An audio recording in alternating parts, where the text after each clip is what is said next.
All right, let's dive in. We've got a really interesting set of searches here. And it seems like women's college basketball has really caught your eye lately, specifically the rivalry between UConn and South Carolina. You've really been digging into that. Yeah, it looks like way more than just a casual interest. This is like you're trying to get to the heart of what makes this matchup tick. Yeah, exactly.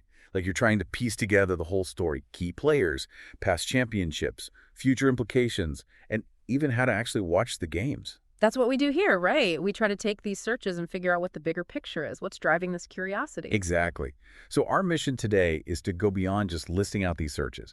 We're going to really unpack what they mean and what they tell us about the state of women's college basketball. And the level of detail here is impressive. I mean, Yeah. it's not just women's basketball. It's specific teams, specific players, the NCAA championship. It suggests you already have a pretty good grasp of the sport, and you're looking for that next level of understanding. Right. And to start, we're going to explore the two teams in the center of it all. UConn Huskies, women's basketball, and South Carolina Gamecocks, women's basketball. These two programs have, in many ways, really defined the modern era of women's college basketball. I mean, think about UConn's incredible run of championships under Gino Auriemma. That set the bar for everyone. And now South Carolina under Dawn Staley. They're built to challenge that dominance. And it's not just about the teams either. You've been searching for specific players too, like Paige Buchers, Azzi Fudd, Sarah Strong, Malaysia, Full Wiley, Joyce Edwards. These are some of the biggest names in the game. And for good reason. They often dictate the outcome of these huge games. Think about Bucher's ability to just take over a game, or Fulwiley's incredible athleticism. It's those individual matchups within the team context that make this rivalry so captivating. Absolutely. And it looks like you're also interested in the timeline here. There are searches for the 2025 tournament and even the 2024 champion. But what's the big question? Who actually won the March Madness National Championship in 2025? Yeah, that's crucial. Those searches tell me you're trying to track the lineage of success. How did the 2024 results set the stage for 2025? And who ultimately came out on top? That's the culmination of the story. It's like you're piecing together a puzzle, and you're trying to find the missing pieces. You also seem interested in the historical context, too, with searches for UConn's past national championships. Right, you're not just looking at one game or one season. You're considering the legacy of these programs, UConn's dynasty, and how South Carolina is trying to build its own. It's like the clash of the titans, the old guard versus the new blood. Yeah. And finally, you even search for things like scores, schedules, and where to watch these pivotal games. Because what's the point of all this interest if you can't actually see the games right? You want to follow the action in real time, experience the rivalry firsthand. Exactly. So let's start with the UConn-South Carolina rivalry. Why is this matchup so consistently captivating? Is it really just about two great teams going head-to-head? It's more than that. For one thing, you've got a fascinating stylistic contrast. UConn, often known for their fluid offense, guard play, very smooth South Carolina under Dawn Staley. They're built on physicality, rebounding, strong post presence. It's a clash of basketball philosophies. Right. It's not just about who scores more. It's about how they do it.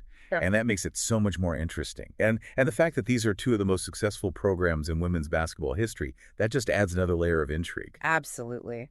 These games become a proving ground for different approaches to the game. And beyond the X's and O's, you've got that narrative of UConn's sustained excellence facing South Carolina's ambition to reach the very top.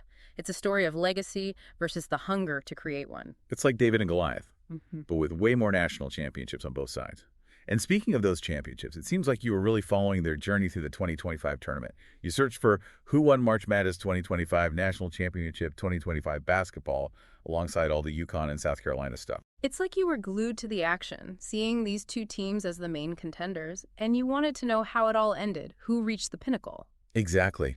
And the fact that you also searched for who won Women's March Madness 2024 suggests you were trying to understand the context leading into the 2025 tournament, like setting the stage. Who was the defending champion? Was there a chance for a repeat? Right. Knowing who won in 2024 adds a whole new layer to the story. It helps you frame the stakes for the following year. It's like the first chapter in a really exciting book. And it's not just about UConn and South Carolina either. You've got all these searches for Women's March Madness, NCAA Women's Championship, Women's National Championship. You're clearly interested in the tournament as a whole. This speaks to the bigger picture. The rising tide of interest in women's college basketball. It's not just about one rivalry. It's about the excitement of the entire event, the upsets, the Cinderella stories, the incredible talent on display. Yeah, it's like March Madness is becoming a cultural phenomenon. And and you're right there in the middle of it, soaking it all in. And your searches for specific players really drive that home. You're not just interested in the teams. You're interested in the individuals who make them great. Right.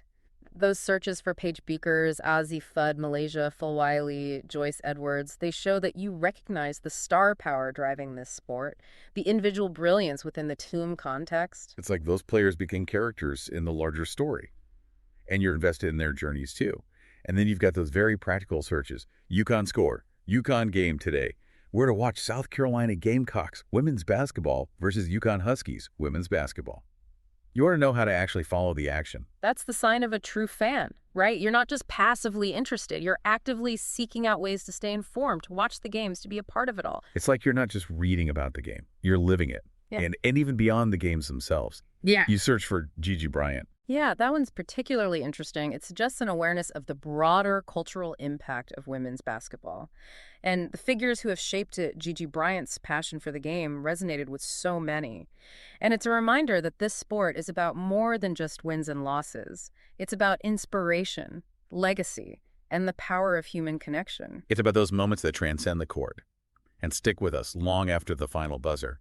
And that brings us back to the bigger picture. These searches paint a picture of someone who's deeply invested in the narrative of women's college basketball.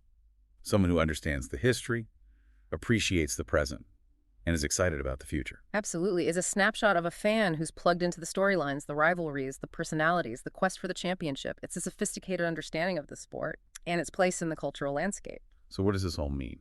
Yeah. It means that women's college basketball is having a moment, and you're right there at the forefront, witnessing its growth, its intensity, and its power to captivate audiences. It's more than just a game. It's a reflection of the changing landscape of sports and the incredible talent and dedication of the athletes who drive it forward. And even with all these searches, we still don't know the answer to that big question, who actually won the national championship in 2025. But maybe that's part of the beauty of it, the mystery, the anticipation, the endless possibilities of sport. It leaves you wanting more, right? And it prompts you to think about what factors might have determined the outcome, the coaching, the matchups, the individual performances, the unpredictable nature of the tournament itself. And that's a question I'm going to leave you with. What is it about this rivalry, this quest for the championship, that holds such appeal? Is it the high level of play, the compelling stories, the historical significance, or something else entirely? Yeah. I think exploring those questions will lead you even deeper into the heart of women's college basketball and its enduring power to inspire. And maybe even inspire you to do some more searching. And maybe even watch a game or two. Who knows? Maybe you'll even uncover the answer to that championship question along the way. Thanks for joining us on this deep dive into women's college basketball. Until next time, keep searching, keep exploring, and keep that passion for the game alive. Absolutely. Go Gamecocks and go Huskies. You got it. Today is your lucky day. Today is the day that our $3 website works for you, paying you directly to your PayPal daily. Imagine $3 ongoing continuous payments to your PayPal account. Imagine falling asleep and waking up to $300 in your PayPal account. How would this make you feel? How could this help you? What bills could you pay? What kind of fun could you have? What does that retirement look like now? All for a one-time payment of $3. This website is DFY done for you, fully built and completely hosted, and never stops collecting payments for you. You have spent $3 on coffee on a regular, but that coffee won't help you create multiple streams of income. Click the link below.